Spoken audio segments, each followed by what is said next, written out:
Let us welcome Kimi, Avary. Love or fear, you choose. Love or fear, you choose. Kimi, Avary.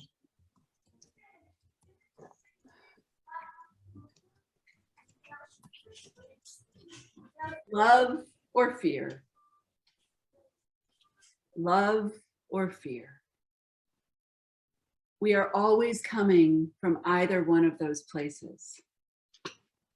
There are times in our lives when we are feeling loving and open and generous and feeling connected and feeling source or God or spirit infusing our being.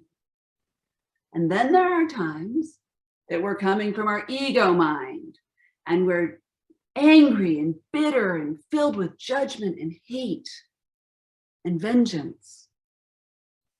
And really, the ego is all about survival. You may know me from talking about relationships. Men and women are so different, we'd be better off if we actually spoke different languages, because then we wouldn't think we were communicating. But why am I now talking about spirit and ego? Because this is actually the foundation of everything I do. You can be the most conscious spiritual person in the world and get tripped up in your relationships if you don't understand how different everybody on the planet is in terms of their instinct. Specifically, men and women is my focus, but really each and every person has our history, our beliefs and our values, and it's like a tail of a comet going off behind you, filled with all your stories and your baggage, literally baggage, from all the things that you've experienced up until this moment. And they shape your perception.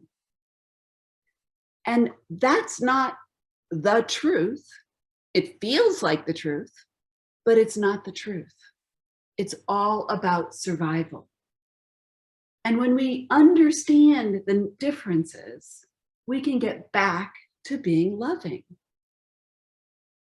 We can get back to bringing our best selves to the conversation.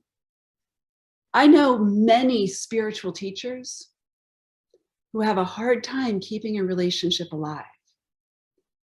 They meet somebody, they feel passion, it feels amazing. We are so in sync with God and spirit and the universe. And then he's single focused on something and she feels ignored. Or she's multitasking and he just wants her attention. For her, she's paying attention and washing the dishes and making dinner. For him, that feels rude. For her, when he's focused on something and doesn't respond to her, that feels rude. But if I can walk into the room where my husband's watching the Giants game, and I can say to myself, maybe I make the mistake of saying, hey, honey, what do you want for dinner? And he says, nothing. Like he doesn't say anything. Focus, focus, focus on the TV. And then I can talk myself off the ledge. And I say to myself, right, he's single focused. He's not ignoring me, because that would be focusing on the Giants game and ignoring me. That makes two things, not one. So my understanding that helps me stay in love. Stay in a place where my vibration is higher and I'm feeling more joy and happiness in my life. And people around me feel that. And guess what? They feel it when you're cranky and angry too. You choose how you want to show up. But the first step is really to understand and be aware of this dynamic. If we understand it, then we can navigate it and get ourselves back to love. So for years and years and years, since 1993 was when I first started studying A Course in Miracles. 1995 was when I started doing neuro-linguistic programming.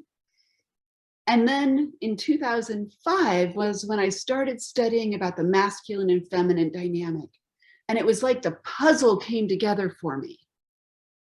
I could still be spiritual and navigate my relationship.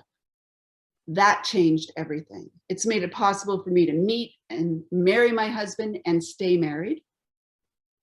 It's made it possible for me to support my clients in finding their inner Buddha or their inner Jesus or their inner Christ or whatever you want to call it. I don't really care what you call it, but it's that essence of love.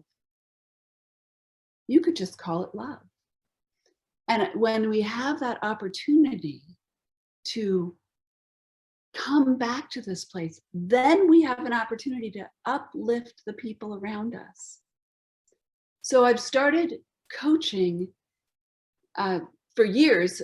It was clearing the past so that you can become the magnet for what you desire, so that you can live your life in love. And I'm in the process of launching my new program about living your life in love, because ultimately that's how you're going to have good relationships with your friends, your family, your coworkers, your sweetheart, your children, everybody. That's how we have more love on the planet. That's how we transform lives. And understanding the masculine and feminine has been epically important to me. But bringing it to this next level feeds my soul as I support you in feeding yours. If you'd like to speak with me about your relationship to love, to spirit, to other people, I'd love to speak with you, because my goal is to help you create a divine relationship with yourself and others. When we step into love, we let go of judgment of others. We allow them to be themselves, and we practice forgiveness. That's where we're going to find peace on earth. Back to you, Madam Toastmaster.